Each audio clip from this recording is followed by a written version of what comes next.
අපි සූදානම් දවස පිළිසඳර ආරම්භ කරන්නට මේ කාලෙත් බොහොම අවධානය යොමු වෙන ක්ෂේත්‍රයක් සහ අපි කතා කළ යුතුම කාරණා කීපයක් වෙත අද දවසේ අවධානය යොමු කරන්නට බලාපොරොත්තු වෙන්නේ. දේශීය වෙදකම් ප්‍රවර්ධන, ග්‍රාමීය ආයුර්වේද රෝහල් සංවර්ධන සහ ප්‍රජා සෞඛ්‍ය පිළිබඳ රාජ්‍ය අමාත්‍යාංශයේ ගරු ලේකම්තුමිය කුමාරී වීරසේකර මැතිණිය එකයි කතා කරන්නේ. අපි කතා බහ ආරම්භ කරන්න කලින් ඔබතුමියව ගෞරවයෙන් පිළිගන්නවා. ආයිබන් සුබ දැසනක්. ආයිබන් සුබ දැසනක්. නිරෝගීකම අපිට බොහෝම වැදගත්. එතකොට ඔබතුමියගෙන් මේ ලැබෙන අදහස් අද දවසේ එක්කාසු වන කාරණා අතිශය වැදගත් වේවි. මේ අපිට නුපුරුදු අලුත් අමාත්‍යාංශයක්. මේ අලුත් රාජ්‍යයත් එක්ක බිහි වුණු අලුත් අමාත්‍යාංශයක්. අපි ඉස්සලා මම හිතන්නේ එතනින් පටන් ගත්තොත් හොඳයි ලේකම්තුමිය. මේ ඇයි මෙහිම අමාත්‍යාංශයක් මොකටද? ඇයි පටන් ගත්තේ කියන කාරණාව පිළිබඳව. ඇත්තටම ඒක තමා මේ වර්තමානයේ අපිට තියෙන සුවිශාලම වූ ඒත් එක්කම සුබවාදීම අවස්ථාව. විශේෂයෙන්ම මේ නව රජයේ අපේ දේශීය වෛද්‍ය කියන ශාස්ත්‍රය පසුගිය කාලේ සෞඛ්‍ය හා දේශීය වෛද්‍ය අමාත්‍යාංශය යටතට ඇතුළත් වෙලා තිබුණේ. නමුත් වර්තමානයේ මේ අමාත්‍යාංශය දේශීය වෙදකම් ප්‍රවර්ධන, ග්‍රාමීය හා ආයුර්වේද රෝහල් සංවර්ධන සහ ප්‍රජා සෞඛ්‍ය කටයුතු පිළිබඳ රාජ්‍ය අමාත්‍යාංශයක් විදිහට පිහිටවලා තියෙනවා. ඇත්තටම මේ අමාත්‍යාංශයේ නාමකරණය විදිහට ගත්තාම මේ නාමකරණය ඇතුලේ තියෙන කාරණා අපේ සෞඛ්‍ය ශාස්ත්‍රය විශේෂයෙන්ම දේශීය වෛද්‍ය ශාස්ත්‍රය නැංවීම සඳහා ඉතාමත් සුවිශේෂී අවස්ථාවක් වෙනවා. ඒ තුළින් අපිට විශේෂයෙන්ම මේ දේශීය වෙදකම් ප්‍රවර්ධන කියන වචනේ ඇතුලේ ඒ තුල තියෙනවා ගැබ්බෙලා පසුගිය කාලය තුළ මේ දේශීය වෙදකම් සඳහා ලැබුණු අවස්ථාවන් ඉඩකඩ ප්‍රමාණවත් නැහැ කියන එක. ඒක නිසාම නැවත මේ දේශීය වෙදකම් ප්‍රවර්ධනය නැත්නම් දේශීය වෙදකම් වල තියෙන ගුණාත්මක தත්ත්වය අපි ඉහළට ගත යුතු වෙනවා. ඒ වගේම අනික් පැත්තෙන් ගත්තාම ග්‍රාමීය හා ආයුර්වේද රෝහල් සංවර්ධනය කියන එකට ගියාම බොහෝ වෙලාවට ජනතාව තුළ දැන් මේවා ඒ තරම් ප්‍රචලිත තත්ත්වයක නැහැ. ඒක නිසා නැවත අපි සියලුම ශ්‍රේෂ්ඨ පළාත් සභා ඒත් එක්කම අපේ මධ්‍යම රජයේ සියලු ආයතන එක්ක එකතු වෙලා අපි මේ සඳහා විශේෂ වැඩසටහන් ක්‍රියාත්මක කරනවා.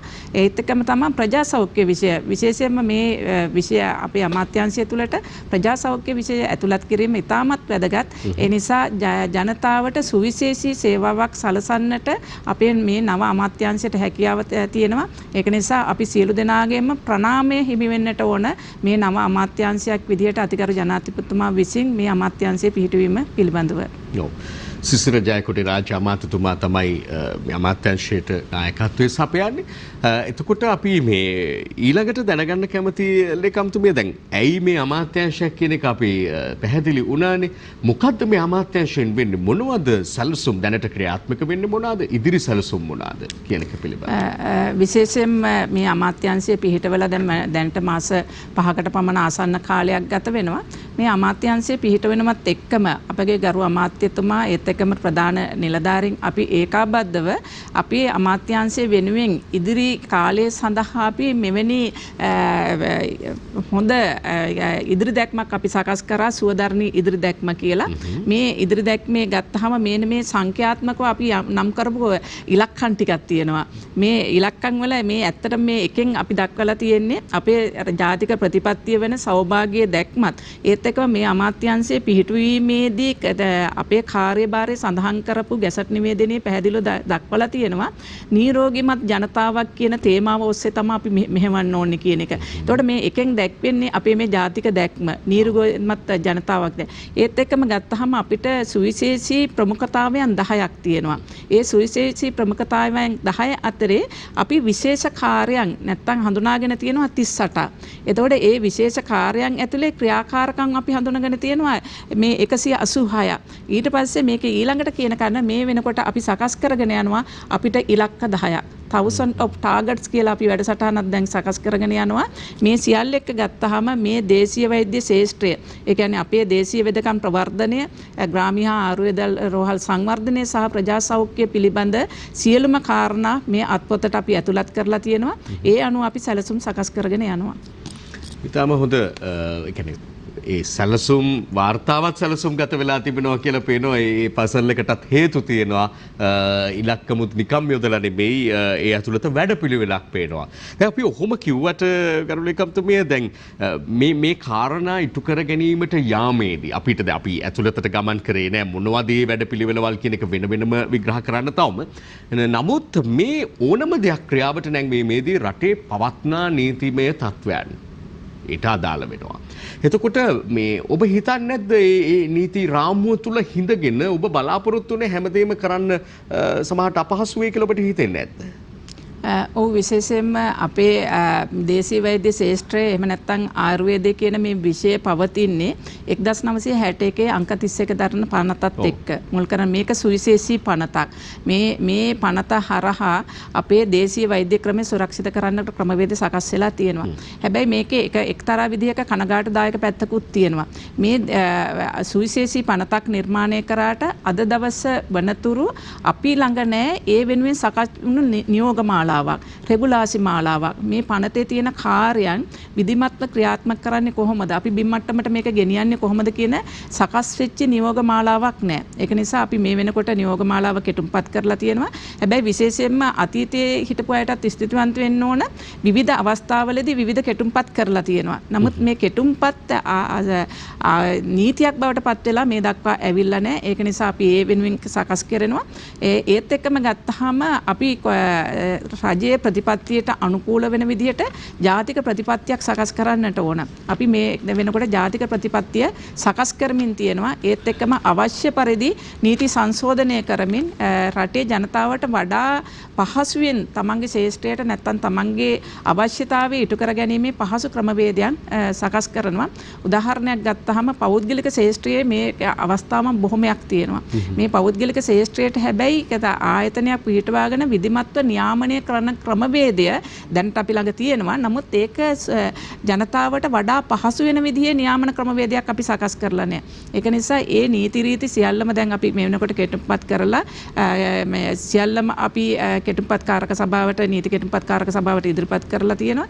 ඒකට මම හිතනවා අපිට ඉදිරියේදී මාස 6ක් වගේ කාලයක් ඇතුළත මේ ජාතික ප්‍රතිපත්තියත් ඒත් එක්කම මේ අපේ තියෙන පනතට අදාළව සකස් කරන නීති රීති රෙගුලාසි මාලාවත් ඒත් එක්කම අවශ්‍ය තැනදී අවශ්‍ය සංශෝධන ටිකත් කරගන්න පුළුවන් වෙයි කියලා අපි විශ්වාස කරනවා. ඒ නිසා මේ කටයුතු පහසුම් කරගෙන යන්න පුළුවන් වෙයි කියලා. දේශීය වෙදකම කියන වචනේ සහ ආයුර්වේදය කියන දෙක. ඔය දෙක පොඩ්ඩක් අපි අවබෝධ කර ගැනීමත් වැදගත් කියලා හිතනවා. මේක ගැන විවිධ අර්ථකථන තියෙනවා. ලේකම්තුමිය සමහරු කියනවා මේ දෙකම එකක් කියලා. මම මේ ඇතකදී අහපු එක අර්ථකථනයක් තමයි ඕනම රටක දේශීය වෙදකමට කියන්නේ ආයුර්වේද වෙදකම කියලා. මේ විවිධ අර්ථකථන තියෙනවා. ඔබ දකින හැටියට මේ සම්බන්ධයක් තියෙනවා නැත්නම් මේ දෙකක්ද මොකක්ද? ඇත්තටම දේශීය වෙදකම කියන ඇතුලේ මේ සියල්ල තියෙනවා. ඒක අපේ ආයුර්වේදය කියන ගත්තහම අපි හුඟක් වෙලාවට ආයුර්වේදයෙන් එතනින් එහාට කතා කරනකොට තව ටිකක් අඩුවෙන් කතා කරන දෙකක් තියෙනවා. ඒක තමයි සිද්ධ වෛද්‍ය ක්‍රමය සහ යුනානි වෛද්‍ය ක්‍රමය සහ ආයුර්වේද.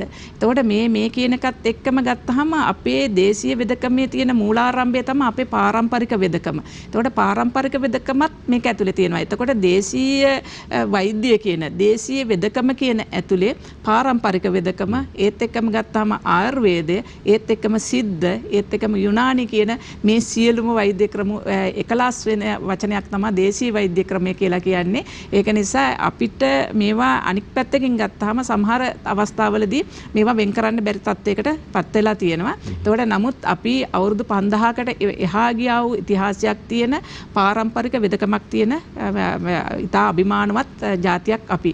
එතකොට ඒක නිසා මේ ආයුර්වේදය කියන විෂය ඇතුලේ අර්ථකථනය තුලට ගත්තාම පාරම්පරික වෙදකම කියන එකත් ඇතුළත් කරමින් තමයි මේ පනත් නිර්මාණය කරලා තියෙන්නේ. ඒ නිසාම තමයි අපි කිව්වේ ඉදිරියේදී අපි මේ වෙනකොට ඔබ දන්නවා අපේ මේ ඖෂධ සංග්‍රහය තියෙනවා පාමකෝපියා. එතකොට මේ ඖෂධ සංග්‍රහය ගත්තාම අපි ඉන්දියානු ආభాසය එක්ක තමයි එන්නේ. එතකොට මේ වෙනකොට අපි අභියෝගයක් විදියට ඔබ විශ්වාස විශ්වාස කරන්නේ නැතුවේ මේක අවුරුදු 40කට පස්සේ සංශෝධනයක් වෙලා නැහැ. එතකොට ඒ කාලය තුල අපි පාරම්පරික වෙදකමින් හොයාගත්තා වූ දේවල් මේ ඖෂධ සංග්‍රහයට ඇතුළත් වෙලා නැහැ. එතකොට දැන් ඒ නිසා අපි මේ ඖෂධ සංග්‍රහය යාවත් කාලින කරනවා. ඒ වෙනුවෙන් අපි ඒ ඖෂධ සංග්‍රහය තුල අපේ පාරම්පරික වෙදකම සඳහා වෙනම පරිච්ඡේදයක් ඇතුළත් කරන්නට වෙනම ඖෂධ සංග්‍රහයක් කියන්නේ එකම මාලාව මේ සංග්‍රහය යටතේ අපි පාරම්පරික වෛද්‍ය ක්‍රමවල හොයාගත්තා වූ මෑත කාලේ හොයාගත්තා වූ අතීතයේ හොයාගත්තා වූ ඖෂධ අපි මේ සංග්‍රහයට ඇතුළත් කරන්නට කටයුතු කරනවා.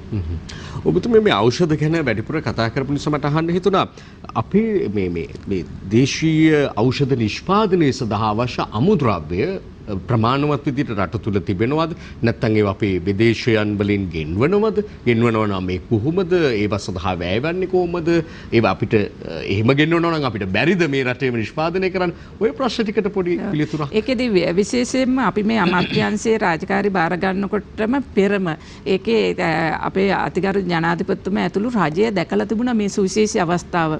ඔබ දැක්කොත් එහෙම අපේ අමාත්‍යාංශ පිහිටුවීමේ ගැසට් නිවේදනය අරගෙන බැලුවොත් එහෙම අපිට තියෙන එක සුවිශේෂී ප්‍රමුඛතාවයක් තමයි අපේ රටේ දේශීය වෛද්‍ය ක්‍රමයට අවශ්‍ය වන්නා වූ සියලුම ඖෂධ අපේ රටේ වැවෙන සියලුම ඖෂධ අපේ රට තුල වවන්නට ඕනයි කියන එක. එතකොට මේක අපි ගරු අමාත්‍යතුමත් අපි සාකච්ඡා කරපු තොරතුරු ඒකාරාශී කරලා බලපුවාම සාමාන්‍යයෙන් අපේ රටේ සරලව වැවිය හැකි ඉබේ පැල කරන්නත් ඕනේ නැති ඉබේ එකතු කරගන්න පුළුවන් ඖෂධ රාශියක් අපි පිට රටින් ගේනවා. විශේෂයෙන්ම ඉන්දියාවෙන් අපි ගේනවා. එතකොට මේ ඉන්දියාවෙන් ගෙන ඖෂධ අතර ඔබ අපි සමහර වෙලාවට විශ්වාස නොකරાવી කටුවැල් බටු තියෙනවා. කටුවැල් බටු කියන්නේ අපේ ගත්තාම ඔය පුත්තලම කල්පිටියේ පැත්ත උතුර පැත්ත ගත්තාම නිකන් ඉබේ වැවෙන ඖෂධයක්. අනිත් පැත්තෙන් ගත්තාම සාරණ මුල් ටික ගේනවා. ඒ සැමන්දරා මුල් ටික ගේනවා. ඔබ දන්නවා අපේ නෙල්ලි හැදෙනවා ඕන තරම් අපේ රටේ. මේ නෙල්ලි ටික අපි පිට රටින් ගේනවා. එතකොට ඒ ගත්තාම ඖෂධ නිසා මේ වගේ බදු වලින් තොරව තමයි දෙන්නේ. මොකද ජනතාවට වඩා සෞඛ්‍ය සම්පන්න ජනතාවක් බිහි කිරීම අවශ්‍යතාවය මත රජය තමන්ගේ ආදායම් පැත්තකට දාලා මේවා බදු රහිතව ගෙන්නන්නට අවසර දීලා තියෙනවා. එතකොට මේ தත්ත්වය ගත්තාම සාමාන්‍යයෙන් සරලව වැවිය හැකි ඖෂධ සඳහා මිලියන 1000කට අවසන්න ප්‍රමාණයක් අපි පිටරටට දෙනවා. නිසා අපි සුවදරණී හෙළොසි සංවර්ධන සහ සංරක්ෂණ ව්‍යාපෘතිය කියලා ඉවරලා ආරම්භයේම ඇතුළත් කර සකස් කර අපි ව්‍යාපෘතිය ඒ ව්‍යාපෘතිය හරහා අපි අවුරුදු 3ක් තුල බලාපොරොත්තු වෙනවා මේ සියලුම පිටරටින් ගෙන ඖෂධ මේ ලංකාවේ වගා කරලා ඒ සඳහා අපි විශේෂයෙන්ම පළාත් කොමසාරිස්වරු යටතේ පවතින නිෂ්පාදනාගාරවල අවශ්‍යතාවය සම්පූර්ණ කරන්න විශේෂයෙන්ම අපේ ඖෂධ සංස්ථාව තියෙනවා. මේ ඖෂධ සංස්ථාව යටතේ තියෙන නිෂ්පාදනාගාර අපේ දෙපාර්තමේන්තු යටතේ තියෙන මේ සියල්ලගේම ඒත් එක්කම ගත්තාම විශාල වපසරියක් තියෙනවා අපේ පෞද්ගලික ව්‍යාපාරිකය අතර නිෂ්පාදනයේ. එතකොට මේ සියලු දෙනාටම මේ ඖෂධ අපේ රටේ වවලා ගොවීන් අතර අපි සාමූහික එකඟතාවයකට ඇවිල්ලා මිලදී ගැනීමේ යාන්ත්‍රණයක් කරලා අපි ඖෂධ වර්ග 24ක් දැනට හඳුනාගෙන තියෙනවා. අපි විසින් වවන්න. ඉතින් ඇත්තටම මේක ඉතාමත් බිම් මට්ටමට සහ අපි මේ හරහා ජනතාවට ආදායමක් දෙන්න ඒත් එක්කම ප්‍රමිතිගතව මෙතනදී විශේෂයෙන්ම සඳහන් කරන්න ඕන අපිට තියෙනවා එක ගැටලුවක්. ඒ ගැටලුව තමයි අපි මේ අමුද්‍රව්‍ය සකස් කරගත්තට වවාගත්තට අපි ළඟ නිසි ක්‍රමවේදයක් නැහැ මේවා සකස් කිරීමේ. කොහොමද ගුණාත්මකව මේක ඖෂධීය ගුණය රැකගෙන අපි මේ ටික වේලන්නේ. නැත්තම් මේ ටික සකස් කරගන්නේ කියන ක්‍රමවේදයන් ටිකක් අපි ළඟ අඩුයි. ඒක නිසා අපි එවැනි ව්‍යවසායකයොත් ඉදිරියේදී පුහුණු කරලා කොහොමද අපි සකස් කරගන්නේ කියලා. දැන් ඔබ දන්නවා මේ වෙනකොට ඉඟුරු පිටරටින් ගෙන සම්පූර්ණයෙන්ම තහනම්. එතකොට ඉඟුරු අපේ රටේ දැන් ප්‍රමාණවත් විදිහට ගොවින් විසින් වගා කරලා තියෙනවා. හැබැයි දේශීය ඖෂධයක් විදිහට මේක පාවිච්චි කරන්න ගන්නකොට මේකෙන් වැඩිපුර ප්‍රමාණයක් ගන්න අපි වියලි ඉඟුරු. ඒ වියලි ඉඟුරු ගත්තට වියලි ඉඟුරු බවට පත් කිරීමේ නියම තාක්ෂණය අපි ළඟ නැහැ. ඒක අපි ගත්තාම අපේ තියෙන ඉඟුරු කොහොමද ගැලපෙන විදිහට අපි තාක්ෂණය උපයෝග කරගන්නේ කියන එක පිළිබඳවත් අපි ඉදිරියේදී සාකච්ඡා කරනවා. ඔව් ඊටම වැදගත් අවස්ථාවක් එක දැන් එක පැත්තකින් අපි මේ රටින් ගෙන්වන්න දරන වියදම අඩු කරගෙන බදු රහිතව වුණත් අපේ ගොවීන් අපේ නිෂ්පාදකීන් දිරිමත් කරන්න එක පැත්තකින් පියවර තබන අතරේ මම යෝජනා කරනවා ඇතර ඔබතුමියට අපිට පුළුවන් නම් රටක්ද අපි පුදුමයට පත් වෙන ඔය කටුවැල් බටු ඔය ආදී ඔය කියපු නම් ටික මැහුවාම අපි හිතන් ඉන්නේ මේ අපේ රටේම තමයි අවශ්‍ය ප්‍රමාණය නිෂ්පාදනය වෙන්නේ කියලා. අපිට පුළුවන් නම් පහසුවෙන් අපිට වගා කරන්න පුළුවන් දේවල් පිටරටට යවන්න තැනට ඔබ කියනවා වගේ අගේ එකතු කරලා වෙනස් ආකාරවලට යවන්න ක්‍රමවේදයක් තියෙනවා නම් මම හිතන්නේ ඒකත් ලොකු ආර්ථිකයට ලැබෙන ශක්තියක් බවටත් පරිවර්තනය වෙන්න පුළුවන්. කියවෙන අවසාන කොටස තමයි ප්‍රජා සෞඛ්‍ය. සාමාන්‍යයෙන් ප්‍රජා සෞඛ්‍ය දේශීය වෙදකමත් එක කියවෙනවා අහන දකින්න ලැබෙනවා අඩුයි. හැබැයි දැන් මේ අමාත්‍යාංශයට කියවෙනවා මේ ගතු ආරම්භය පිළිබඳව සහ ප්‍රජා සෞඛ්‍ය වෙනුවෙන් වෙන වැඩපිළිවෙල මොන වගේද? ඇත්තටම මේ විෂය තමා අපේ ප්‍රමුඛම විෂය. හේතුව ජනතාව එක්ක නැත්තම් ජනතාවගේ සෞඛ්‍ය බිම්මට්ටමින් ප්‍රවර්ධනය කිරීම, ඔවුන් නිරෝගීමත් ජනතාවක් කිරීම තමා අපේ ඕනෑම සෞඛ්‍ය ශාස්ත්‍රයක තියෙන මූලිකම අරමුණ. එතකොට අපි මේ ප්‍රජා සෞඛ්‍ය වැඩසටහනත් එක්ක දැනට අපි සැලසුම් කරනවා ප්‍රජා සෞඛ්‍ය ජාතික වැඩසටහනක් නිර්මාණය කරමින් තියෙනවා. විශේෂයෙන්ම ඔබ දන්නවා බෝන රෝග වගේම බෝ නොවන රෝග වලින් අද මේ බෝන රෝගයකින් අපි පීඩා විඳමින් ඉන්න අතරේ ඒකේ වැඩිම අභියෝගයට ලක් වෙන්නේ ඒ අතරෙත් ඒ රෝගයත් සමග බෝ නොවන රෝග වලින් වැළඳෙන මේ කියන්නේ පීඩා විඳින අය. ඒතකොට උදාහරණයක් ගත්තාම අපි දියවැඩියාවෙන් ඒත් එක්කම ගත්තාම පිළිකා රෝගය වගේ එවැනි රෝග වලින් අපි විශාල විදිහට පීඩා විඳිනවා. ඒතකොට ජනතාවට බිම්මට්ටමින් මෙන්න මේ රෝග වලින් වළකින්නේ කොහොමද කියන එක පිළිබඳව අපේ චර්යාවන් අපි කොහොමද හැඩගස්සා ගන්න කියන එක පිළිබඳව විශේෂයෙන්ම අපි ගන්න ආහාර රටාව ගත්තාම හැම ආහාරයකම ගත්තාම එක්කෝ අපි යොදන පොහොර නිසා එමත් නැත්නම් කෘමිනාශක නිසා වෙනත් උමන හෝ හේතුවක් නිසා අපි වසවිසත් එක්ක තමයි ආහාරය ගන්නෙ. ඒක නිසා අපි විශේෂයෙන්ම වසවිසෙන් තොර ආහාර ජනතාවට කොහොමද ලබා දෙන්නේ නැත්නම් ජනතාව කොහොමද වසවිසෙන් තොර ආහාර වේලක් ගන්න කියන එක පිළිබඳව කටයුතු කරමින් යනවා. ඔබට මතක ඇති පහුගිය දවසක අපගේ ගරු අමාත්‍යතුමා සෙනසුරාදා මට මතක විදිහට මේ මැදිරියේදී සාකච්ඡාවක් කරා සුවදරණී සුවචර්යා කියලා. අපි ඉදිරියේදී අපිට ආවේනික වූ ජීවන රටාවක් තිබුණා. මේ ජීවන රටාව අපි දවසින් දවස කාර්ය බහුලත්වය හෝ නිසා කුමන කාරණයක් නිසා අපි අතෑරලා දැම්මා. ඒක නිසා අපි උදෙන් නැගිටින එක ඒත් එක්කම ගත්තාම ඒකට ගැලපෙන විදිහට කැඳ වීදුරුවක් බොන එක අපි එහෙම ගත්තාම ව්‍යායාම ටික කරන එක ඒත් එක්කම ආගමික පරිසරයක් තුල අපි කොහොමද කටයුතු කරන්න කියන මෙන්න මේ පණිවිඩය අපි නැවත ජනතාව පුබුදවාලන්නට යොදා ගන්නට බලාපොරොත්තු වෙනවා. එහි විද්වත් කතිකාවත පෙබරවාරි 8 වෙනිදා අපි පදනම් ආයතනයේදී එළි දක්වනවා. මේක විශේෂයෙන්ම අපගේ ගරු අමාත්‍යතුමා සිහිපත් කරන්න ඕන. එතුමාගේ ඉතාමත් ඉහළ සංකල්පයක් මේ අපි ක්‍රියාත්මක කරන්නට සූදානම් වෙන්නේ. ඒත් එක්කම ගත්තාම මේ සියලුම ඒ කියන්නේ ඔබ සමහර වෙලාවට නොදන්නවත් ඇති අපේ මේ බිම්මට්ටමට යනකම් අපිට හොඳ ජාලයක් තියෙනවා. මේ ජාලයෙන් අපි ප්‍රයෝජන ගන්න බලාපොරොත්තු වෙනවා.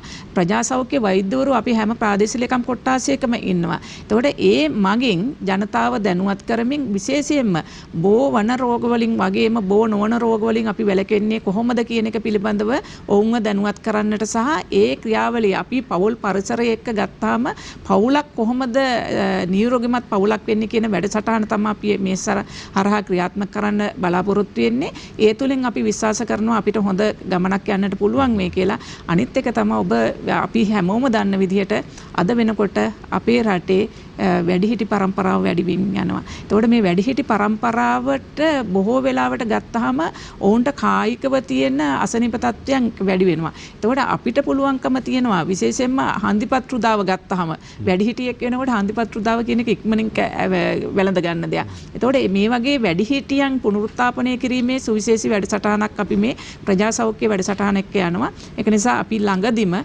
ප්‍රජා සෞඛ්‍ය ජාතික වැඩසටහන එළි දක්වනවා. බිම්මට්ටමේ ඉපදෙන්න ඉන්න දරුවා අපි මාතෘවා ළමා වැඩසටහනේ ඉඳලා වැඩිහිටියා දක්වා මේ එකට බැඳුණු වැඩසටහනක් අපි ඉදිරියේදී ක්‍රියාත්මක කරන්න කටයුතු සැලසුම් කරමින් යනවා. ඔබ ඔහොම සඳහන් කරනකොට දැන් අපටත් හැඟෙන දැනෙන පේන කාරණා තියෙනවානේ. නෙමෙයි නගර ආශ්‍රිතවම ගත්තත් කොළකැඳ වීදුරුව පානය කිරීමේ ඉඳලා දැන් වැඩි අවධානයක් ඒ වෙත වැඩි යොමු වීමක් පෙළඹවීමක් තිබෙන බවක් අපිට පේනවා. ඉතින් මේක හොඳ අවස්ථාවක් මම හිතන්නේ රටේ ජනතාවගේ මානසිකත්වය එතනට එනකොට ඒට අවශ්‍ය පසුබිම සකස් කරන එක. මම කැමති මෙතනින් කොළ කැඳ ගැන කතා කරනකොට ඇත්තටම දැනට අපිට වසවිසෙන් තොරව ගන්න පුළුවන් නියමමම තත්ත්වයේ තියෙන දෙයක් තමයි කොළ කැඳ වීදුරුව. මොකද මේ කියන අපිට ගත්තාම පෙනල ටිකට එහෙමත් නැත්නම් කහාතා වාරිය ටිකට ඒ වගේ විවිධ විදිහට මේ කරපිංචා ටිකට මේවට ගත්තාම තාම වසවිස ඇවිල්ලා නැහැ. ඒ නිසා ජනතාවට ඕනම කොළ වර්ගයක් තමන්ගේ පරිසරයෙන් හොයාගන්න පුළුවන් කැඳවලට සුදුසු කොළ වර්ග මම හිතන්නේ මේ ආරාධනය අපි ඉක්මනින්ම හැම වයස් කාණ්ඩයක් සඳහාම ගෙන එන්න ඕන මේ කොළ කැඳ වීදුරුවේ සංකල්පය. අනිත් එක මේ බහුලව තියෙන සීනි කොලෙස්ටරෝල් වගේ රෝගවලට බෝවිටියා කෝවක්කා මේ ආදී කොළ වර්ගවල තියෙන ඖෂධීය ගුණය එක්කාසු කරගන්න පුළුවන් නම් ඔබතුමී කියනවා වගේ ඉතාමත්ම හොඳයි. දැන් මේ එක්කම මම මේ ඊළඟට අහන්න යන කාරණාව අහන්න ඉස්සලා මට තුන මේකත් මතක් කරන්න ඕනේ කියලා මෙතනට. දැන් මේ කොවිඩ් වසංගත තත්ත්වය හමු වුණත් විවිධ දේශීය ඖෂධ පිළිබඳව සාකච්ඡා වෙනවා. අපි කවුරු අපිට පුද්ගලයෝ නෙමෙයි මෙතෙන්දි වැදගත් වෙන්නේ. නමුත් විවිධ පුද්ගලයන් තුලින් මතුවන අවස්ථා තමයි අපිට දකින්නට ලැබෙන්නේ. ඇතැම් වෙලාවට ඒ පුද්ගලයන් සමග තිබෙන පෞද්ගලික හිත හොඳකම් සහ මනාපකම් මෙතනදී හරහට හිටින්න පුළුවන්. එහෙම නැත්නම් මේ පෞද්ගලිකව ඉදිරිපත් වීමක් නිසා එවැනි පාර්ශවයක් නිසා ඒ අයගේ අතීතය පිළිබඳව සලකලා බලලා ඒ අය පිළිබඳ මේ ගේන ඖෂධ වල විශ්වාසය නැති වෙන්න පුළුවන්. මේ මොන තත්ත්වයේ මත හෝ මොනවා හරි ගැටලු ඇති වෙනවා. දැන්ටත් අපි බොහොම වාද විවාද කරන කාලයක් තවමත් මේ දේශීය ඖෂධ පිළිබඳව කොවිඩ් සම්බන්ධව කතා කරද්දී. නමුත් ඇයි අපිට බැරි මේවා ආයතනික මට්ටමින් අමාත්‍යාංශ මෙච්චර තිබිලා දැන් මේ දේශීය වෙදකම පිළිබඳව ගත්තා ඔබ දැන් අලුතෙන්ම නිර්මාණය වෙන අමාත්‍යාංශය මෙච්චර පහසුකම් තිබිලා නිලධාරීන්දලා හැකියාවල් තිබිලා ඇයි අමාත්‍යාංශ මට්ටමින් නිල වශයෙන්ම ඖෂධයක් එළියට දක්වන්න බැරි මොකක්ද ඒකට හේතුව සහ අපි එතනින් එහා කතා කරමු ඉදිරි පරීක්ෂණ සහ මේ දේශීය ඖෂධ සුරක්ෂා කර ගැනීම සඳහා තියෙන වැඩපිළිවෙල ගැන. හොඳයි ඇත්තටම කොවිඩ් රෝගයක ගත්තාම අපි කවුරුවත් තක්සේරු කරලා නොතිබුණාට දේශීය ඖෂධ මේ රෝගය පාලනය කරන්න දුන්න අත්උදව්ව නම් මහ ඉහළයි. අපේ කොත්තමල්ලි ටිකේ ඉඳලා කොත්තමල්ලි ඉඟුරු කොත්තමල්ලි වල ඉඳලා මහ විශාල විදිහට අපි මේ රෝගය පාලනය කිරීම සඳහා සහ ඒත් එක්කම රෝගය වැළඳුණු අයගේ උන්ට තියෙන අනිකුත් ආසාදිත තත්ත්වයන් වළක්වා ගැනීම සඳහා ඉවහල් වුණා කියන එක අපි දන්නවා. විශේෂයෙන්ම අපි ඉදිරියේදී කරන්නට බලාපොරොත්තු වෙනවා. ඔබ දන්නවා ඇති පහුගිය දවස්වල විශේෂයෙන් සාකච්ඡා කරා අපි මේ සුවදරණී කියලා ඉවරලා මේ ප්‍රතිශක්ති කරන පානයක් හඳුන්වලා දුන්නා. මේ පානය දිවයින පුරාම ගියා. ඊට අමතරව අපේ තියෙන දේශීය වෛද්‍ය ක්‍රමය තුලම තියෙන ඖෂධ විශාල ප්‍රමාණයක් තියෙනවා ඔය ගුඩුච්චාදි වගේ. මේවා විශාල වශයෙන් අපි ජනතාව අතර ප්‍රචලිත කරා. එතකොට මේ කියන කාරණාවල තියෙන අපිට තියෙන කනගාටුදායක තත්ත්වය තමයි මේවා අපි පරිේශනාත්මකව ඔප්පු කරලා නැහැ මේ කියන දේවල් වලට සුදුසුයි කියලා ඉවරලා. ඒකයි මේකේ තියෙන ලොකුම ගැටලුව වෙලා තියෙන්නේ. ඒක නිසා අපි ඉදිරියේදී විශේෂයෙන්ම මේ කොවිඩ් රෝගය පදනම් කරගෙන මේ රටේ ජනතාව විශාල ප්‍රමාණයක් පාවිච්චි කරා සුවදර්ණී ගුඩුච්චාදි වගේ ඖෂධ වර්ග. ඒ නිසා අපි සමාජ සමීක්ෂණයක් කරන්නට බලාපොරොත්තු වෙනවා. අපිට පැහැදිලි හොඳ ආයතනයක් තියෙනවා බණ්ඩාරනායක අනුස්මරණ අපේ පරිේශන ආයතනය. ඒ හරහා ක්‍රියාත්මක කරන්න බලාපොරොත්තු වෙනවා. විශේෂයෙන්ම එතනදී මේ පරිේශන ගැන කියනකොට අපි කවුරුත් දන්න විදිහට අංශභාග වගේ රෝගවලට දේශීය වෛද්‍ය ක්‍රමයේ මහ විශාල විදිහට ප්‍රතිකර්ම තියෙනවා. ඒත් එක්කම හොඳ විදිහ ගත්තාම අපිට ප්‍රතිඵල අපි මේ වෙනකොට ලබලා තියෙනවා. ඒ නිසා අපිට තියෙනවා පරිේශන රෝහල් 7ක්.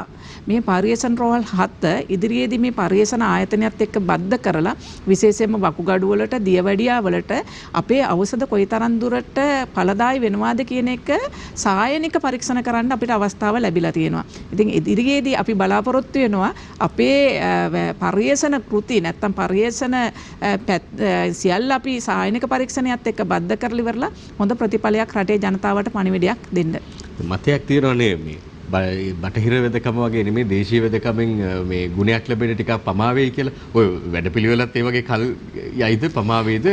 නෑ ඔබේ අර මුල ප්‍රශ්නෙටත් උත්තරයක් දීලා ඉන්න ඕන. හේතුව මොකද මේ දේශීය වෛද්‍ය ක්‍රම ආයුර්වේදවල තියෙන්නේ ප්‍රතිකාර පද්ධතියක්. එතකොට මේ ප්‍රතිකාර පද්ධතියේ අපි තියෙන ගුණය ගන්නට නම් වතුර වීදුරු දෙකක් උදේ පාන්දර නැගිටිනකොට බොන්න කියලා කිව්වොත් ඒ ප්‍රතිකාර පද්ධතිය ඒක බොන්න ඕන. ඒත් එක්කම ගත්තාම මෙන්න මේ කෑම වලින් වළකින්න ඕන, මේ උෂ්ණ කෑම වලින් වළකින්න ඕන, මේ සීත කෑම වලින් වළකින්න ඕන කියලා වරලා ප්‍රතිකාර පද්ධතිය තුළ අපි කිව්වොත් ඒක තුළ අපි අනුගමනය කරන්නට ඕන. හැබැයි ඒවා අනුගමනය කරන්නේ නැතුව අපි ප්‍රතිකාර ගත්තට ඖෂධයේ බිව්වට වැඩක් එන්නේ නැහැ. ඒක නිසා ඒක තමයි අර මුලින් කියන කාරෙන්ට මේ කල්ගත වෙනවා කියන එකට තියෙන්නේ. මේක අපි කල්ගත වෙන්නේ නැහැ. මේ වෙනකොට දැන් අපි ආරම්භ කරලා තියෙන්නේ. අපි මූලිකව පරිේෂණ කටයුතු. ඇත්තටම පරිේෂණ වල ගත්තාම සමහර ඒ වගේ තියෙන කාරණේ අවුරුදු 4-5ක් යනවනේ මේවා පරිේෂණ වලින් ගන්න ප්‍රතිඵල එලි දක්වන්න. එතකොට අපි දැන් ඒක නිසා කෙටි කාලීනව මේ කියන දේවල් වලට සැලසුම් කරලා ඉවරලා ඉක්මනින්ම මේ අවශ්‍යතාවය දැඩිව තියෙනවා. හේතුව මොකද අපේ රටේ දැන් මහ විශාල ප්‍රමාණයක් බෝ නොවන රෝග වලට ගොදුරු වෙලා අවසానයි. එතකොට ඒක නිසා මේ සඳහා අපි හිතනවා අපිට ලොකු වගකීමක් තියෙනවා, යුතුයකමක් තියෙනවා. ඒ නිසා කල් අරින්නේ නැහැ. හොඳයි. අපිට තියෙන මිනිත්තු කිහිපය අවසාන වශයෙන් දැන් මේ ළඟ ජාතික නිදහස් සැමරුම, ඉන්පස්සේ සිංහල හින්දු අලුත් අවුරුද්ද එනවා. ඉස්සෙල්ලාම අපි කතා කරොත් නිදහස් දින සැමරුමත් එක්ක ඔබේ අමාත්‍යාංශය දේශීය වෙදකම් ප්‍රවර්ධන ග්‍රාමීය ආයුර්වේද රෝහල් සංවර්ධනය සහ ප්‍රජා සෞඛ්‍ය පිළිබඳ රාජ්‍ය අමාත්‍යාංශයේ විශේෂ වැඩපිළිවෙලක් තියෙනවා. තියෙනවා. විශේෂයෙන්ම අපි නිදහස් දිනේ ඔබට අර මම මුලින් කිව්වා සුවදරණී හෙළවසු සංවර්ධන සහ සංරක්ෂණ ව්‍යාපෘතිය ගැන. ඕකේ සංරක්ෂණ කැලලකුත් තියෙනවා. අමතක කරන්න එපා, සංවර්ධනය තියෙනවා, සංරක්ෂණය තියෙනවා. මොකද අපේ රතු දත්ත ලේඛනයට අපේ විශාල ඖෂධ ප්‍රමාණයක් දැන් ඇතුළත් වෙමින් තියෙනවා. මන්ද වේගන යනකොටට අපි ඇතුළත් වෙන්නේ. ඒක නිසා ඒවා පරිේෂණාත්මකව කරලා ඒත් එක්කම ටිෂු කල්චර් වගේ තාක්ෂණික ක්‍රමවේද ඇතුළත් කරමින් අපි මේක සංරක්ෂණය කරන්නට යනවා. ඒකට අපි මේ 4 වෙනිදා සියලුම අපේ රාජ්‍ය ආයතන සහ බිම් මට්ටමට ගිහිලි ඉවරලා ඖෂධ ඵල වගා කිරීමේ වැඩසටහන යනවා. ඒත් එක්කම ගත්තාම ප්‍රජාවට අපි සෞඛ්‍යයට නගරයට එන්න අපහසු ප්‍රජාවන් ගම් මට්ටමේ අපි ඉන්නවා. අපි දන්නවා අපේ රටේ ගම් මට්ටමට ගියාම සමහරලාට ඕන්ට තියෙන පහසුකම් අඩුයි. ඒක නිසා අපි ගමට ගිහිල්ලා ඉවරලා සායනික වෛද්‍ය සායන පැවැත්වීමේ කටයුත්ත කරනවා. ඒත් එක්කම ගත්තාම අනිකුත් ඉදිරියේදී අපි ඩෙන්ගු වලට සූදානම් වෙන්න ඕන. ඩෙන්ගු අභියෝගය ජය ගන්නට ඕන. ඒක නිසා පිරිසිදු කිරීමේ කාර්යයන් ටික අපි ක්‍රියාත්මක කරගෙන යනවා. ඒක නිසා අපි 4 වෙනිදාට සුවිශාල වැඩ කොටසක් අපේ අමාත්‍යාංශයේ සහ පළාත් දෙපාර්තමේන්තුව අමාත්‍යාංශ සම්බන්ධ කරගෙන ඉටු කරනවා. අපේ අවුරුදු සැමරුමේ සුවිශේෂත්වයක් ගන්නවා, විශේෂ ස්ථානයක් ගන්නවා හිසතෙල් ගෑම. හිසතෙල් ගෑමේ ජාතික මහෝත්සවය. ඒට ප්‍රමුඛත්වයේ නායකත්වයේ දෙන ආයතනයක් විදිහට ඒ සඳහා තියෙන සූදානම කොහොමද? ඇත්තටම මේ හිසතෙල් ගෑමේ කියන මේ අවුරුද්දකට වතාවක් එන චාරිත්‍රය තමා අපේ නිරෝගිකමේ සංකේතය. එතනදී ගත්තාම මේ සිංහල හින්දු දෙමළ මේ අලුත් අවුරුද්ද චාරිත්‍රයේ ආරම්භය ගන්නකො පරණ අවුරුද්දට ස්නානය එතන ඉඳලා ඉවරලා ගත්තාම මේක අපේ දේශීය වෛද්‍ය ක්‍රම ආයුර්වේදයේ එක්ක බැඳිච්ච රටාවක් තියෙන්නේ. විශේෂයෙන්ම ගත්තාම ආහාර පිසින එකේ ගන්න මොනවද ඇතුළත් කරන්නේ? සියලුම තියෙන ඖෂධ. සියල්ල තියෙන ඖෂධ. එතකොට අනිත් පැත්තෙන් ගත්තාම විශේෂයෙන්ම හිසතෙල් ගෑමේ මහෝත්සවය කියන එක මේ ආයුර්වේදයේ දේශීය වෛද්‍ය ක්‍රමයේ අභිමානය රැකෙන අවස්ථාවක්. මෙතනදී කියනවා පයට තියෙනවා වගේම ඉසට තියෙනවා. ඔබ අපි කවුරුත් දන්නේ නැතුව ඇති මේ පයට තියන්නේ කොහොමද කොලේ තෝරගන්නේ? හිසට කොහොමද ගන්නෙ කියලා මේ ඖෂධ වර්ග දවස් 7ක් ගත්තාම මේ ක්‍රමවේදයේ නැත්නම් මේ වෛද්‍ය ක්‍රමයේ තුල තියෙනවා දවස් 7ට වෙන් වෙච්ච ඖෂධ වර්ග. ඒ අනුව තමයි මේ හිසට පයට ඖෂධ වර්ගය නියම කරන්නේ. ඒත් එක්කම හිස ගල්වල අපේ ශීර්ෂය තමයි අපේ නිරෝගිකමේ මූලික තැන. එතකොට ඒක නිසා අපි දැන් ගත්තාම මම දන්නේ ඔබ හිසට තෙල් ටිකක් ගල්වනවාද කියලා ඉවරලා. මට තියෙනවා ඔබ ගාන්නේ ජෙල් ටික කියලා ඉවරලා. හැබැයි නිවැරදි විදිහට හිසට තෙල් ටික දාලා මේක හිස හොඳින් පිරිමැදලා අපි කටයුතු කරත් එහෙම අපේ නිරෝගී බව සංකේතය එතනයි පටන් ගන්න. ඒක නිසා අපි මේ වතාවේදී සියලුම ජනතාවට අප්‍රේල් 1 වෙනිදා ඉඳලා ආරම්භ කරනවා හිසතෙල් ගෑමේ වටිනාකම පිළිබඳව ජනතාව දැනුවත් කරලා වෙනද වගේ දුවන ගමන් ගිහිල්ලා ඉවරලා පන්සලට නැත්තම් ගෙදර ඉඳලා මේකට වටිනාකමක් නිසි පරිදි දෙන්නේ නැතුව මේ කාර්ය කරන අවස්ථාවන් තමයි අපි දැකලා තියෙන්නේ. ඒකෙන් එහා ගිහිල්ලා අවබෝධ කරගෙන ඇයි අපි මේ ශීර්ෂයට තෙල් ටිකක් දාන්නේ කියන එක අවබෝධ කරගෙන ඉවරලා ඒ අවබෝධයත් එක්ක එක්ක ලොකු කුඩා කවුරුත් අතර මේ වැඩසටහන ක්‍රියාත්මක කරන්න තමයි අපි බලාපොරොත්තු වෙන්නේ. අපේ අමාත්‍යතුමා වෙනුවෙන් හොඳ නායකත්වයක් දෙනවා අපිට. එතනින් අපි සමාජගත කරන්න උත්සාහ කරනවා. මේ ශීර්ෂයෙන් තමයි නිරෝගීකම ආරම්භ කරන්නට ඕනේ. ඒ නිසා හිසට ප්‍රමුඛතාවය දෙන්නට ඕන කියන එක. සමුදුනේ ඉඳලා දෙපතුල වෙනකන් සියලු තුන්දොස් ඇතුළු උවදුරු දුරු වෙන්න කියන ප්‍රාර්ථනාවෙන් හිසතෙල් ගෑමේ ජාතික මහෝත්සවෙත් ප්‍රමුඛ කාර්යයක් ඉටු කරන්න සහ විශේෂයෙන් ඔබතුමී කියවගේ ඒක ඉතාම වැදගත්.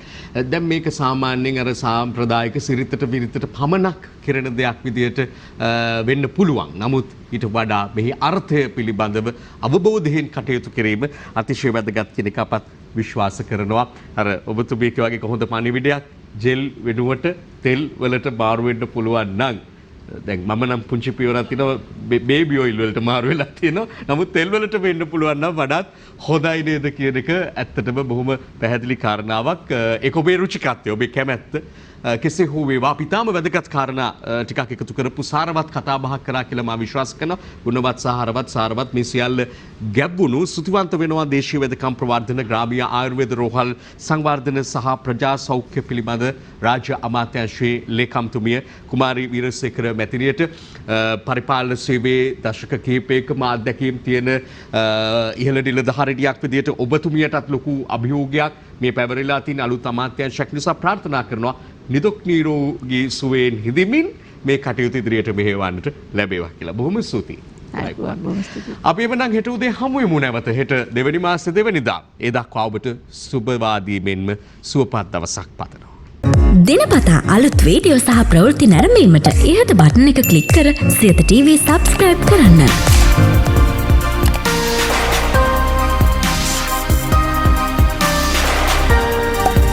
අලුත් වීඩියෝ ගැන මුලින්ම දැනගන්න මෙම සීනුව ක්ලික් කරන්න.